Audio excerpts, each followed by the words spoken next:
টিয়ার পা, এটা তোমার পা তো? পাটা এরকম কেন? একটা এরকম একটা এরকম, ও দুটো, একটাই পা না এটা? পায়ের অবস্থা এটা এরকম। তো বন্ধুরা, আজ খুব দুঃখের ভিডিও তোমাদের সাথে শেয়ার করতে যাচ্ছি। সেটা হচ্ছে যে তোমরা তো জানো টিয়ার পায়ে চোট লেগেছিল। এবার আমরা ভেবেছি হয়তো কিছু হয়নি সেরকম। তো আজকে ডাক্তারখানায় নিয়ে গেছিলাম বাধ্যতামূলক। অনেকক্ষণ ধরে বলছিল যে নিয়ে যেতে, পায়ে ব্যথা করছে, কমছে না। আমিও দেখছি কমছে না, ফুলে যাচ্ছে। তো আমি বাড়িতে নিয়ে গেছিলাম ডাক্তারখানায়, ঠিক আছে। তো সেখানে যে ডাক্তার প্রথম বললো যে এক্স রে করতে, এক্স রে করলাম। এক্স রে করার পর বলছে প্রথমে বললো ভেঙে গেছে, ঠিক আছে। দেখো পা ভাঙার হাসি দেখো, ঠিক আছে। প্রথমে বললো ভেঙে গেছে, ঠিক আছে। তারপর বললো এক্স রেটা করো।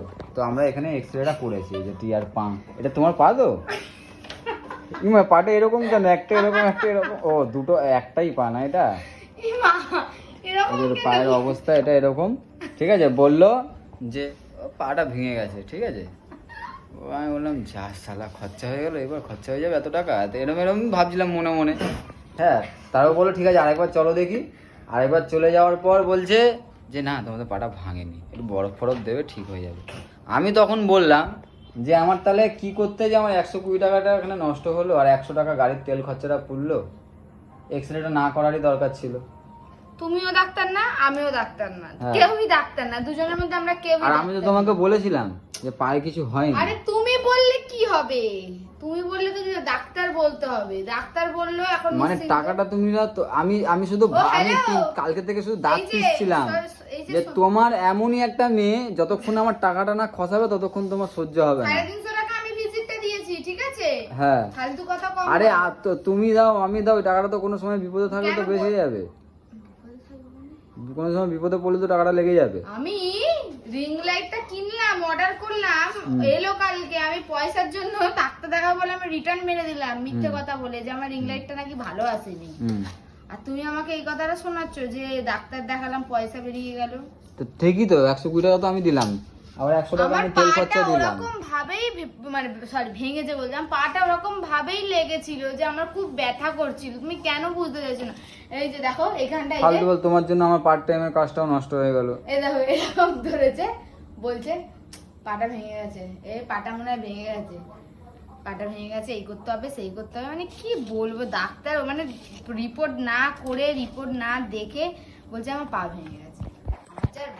তার প্রথমে আমিও ভেবেছিলাম বাবা এবার তো অনেকটা খরচা আছে, প্লাস্টার করতে হবে, এই করতে হবে। মানে বউ মরে যাচ্ছে পায়ে ব্যথায়, রেঁধে বেড়ে খাওয়াচ্ছি, 3-4 রকম কথা না করে, তাও ভাবো। লোককে অভিশাপ দাও না, পায়ে গোজ হবে দেখ তোর পায়ে গোজ হয়ে গেল। আমার পায়ে হয়নি কিছু, ওটা আমার পায়ে লেগেছে, ঠিক আছে, কিছুই হয়নি। তাও তোমাদের জন্য ছেলেকে বাঁচাতে, এই যে বিপদটা আজকে ছেলের সাথে হতো, আজকে ওর সাথে হয়েছে। ছেলের লাগতো না, ছেলের কিছু হতো না। ওকে দেখ করছে, ওকে দেখ করছে। মানে ও এবার তোর পাটাও কি ভেঙে দেবে নাকি? হ্যাঁ, তোমার অভিশাপ। এই যে তুমি বলো না, ও এখনো শেষ হয়নি গাইস, এখনো চোতা বাকি আছে এখানে। এই যে ওষুধ দিয়ে দিয়েছে, একটা বাটি দিতে পারতে, বালি স্টেশনে বসতাম, বসে ভিক্ষা করে ওষুধের এইটা প্রেসক্রিপশনটা এইটা দেখাতাম যে এটা আমার পা, এটা আমার এরকম হয়েছে, তাহলে আমাকে ভিক্ষা দিত। তাহলে তোমাদের চাইতাম না, হাতও পারতাম না তোমাদের। তেলটা তো পুড়লো, আবার এই এক্সের টাকাটাও তো নিল। মনে এতটা পাপ তুমি। কাজটা মানে এদিকে 120, গাড়ির তেল 100, আর ওদিকে 400-500 টাকার ওদিকে হিসাব, কিসের হিসাব? কাজের ওভারটাইম। আচ্ছা, ওটাও গেল, ঠিক আছে। তোমার কাছে কাজটাই আগে। হ্যাঁ, তোমার কাছে কাজটাই, হ্যাঁ আমার কাছে এখন কাজ আগে না বউ আগে। না আমি এই পাটাকে এই যে এইরকম ভাবে এই যে রাখতে পারছি না। হ্যাঁ, তুমি ল্যাংড়া তো দেখো, এই যে যখন আমার পা ভেঙে তখন কত অত্যাচার করেছো মা বেটি মিলে। অত্যাচার কিছুই করিনি, অত্যাচারই করেছিস, অত্যাচারই করেছিস তোরা, অত্যাচারই করেছিস। বললাম না, আর কিচ্ছু বললাম না, ঠিক আছে। অত্যাচার কিচ্ছু করিনি। ঠাকুর তোমাকে দিনে দিনে বোঝাচ্ছে যে দেখ তুই কার উপর অত্যাচার করেছিস। ঠাকুর দিনে দিনে বোঝাতে না,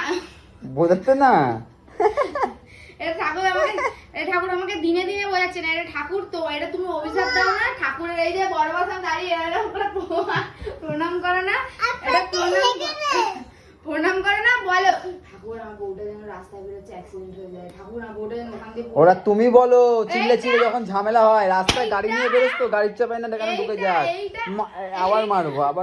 এইটা তুমি কি করো, এখান দিয়ে যখন আমি জুতোটাতে ইচ্ছা করে ভিডিও ওখানে রেখে যেতাম, বউটা পড়ে যাক, পড়ে গিয়ে এইটা হোক সেইটা হোক ওইটা হোক, তুমি এটাই চেয়েছিলে। না হয়েছে, ভালো হয়েছে। ভালো হয়েছে। আর ওষুধগুলো তুমি তোমার টাকা দিয়ে কিনবে। কে আমার কাছে পয়সা নেই? আমার কাছেও তো নেই। আমার আমি তো এখন এই করারই টাকা নেই আমার এই যে কাছে। আজকে দিয়ে এই যে এরকম পায়ের উপর এই যে পাতুল এরকম ভাবে যে বসবো, রান্না বান্না সব তুমি করতে হবে না, বাইরে খাবো আমি, ছেলেটা শুধু করে দেবে ব্যাস, তাহলেই হবে।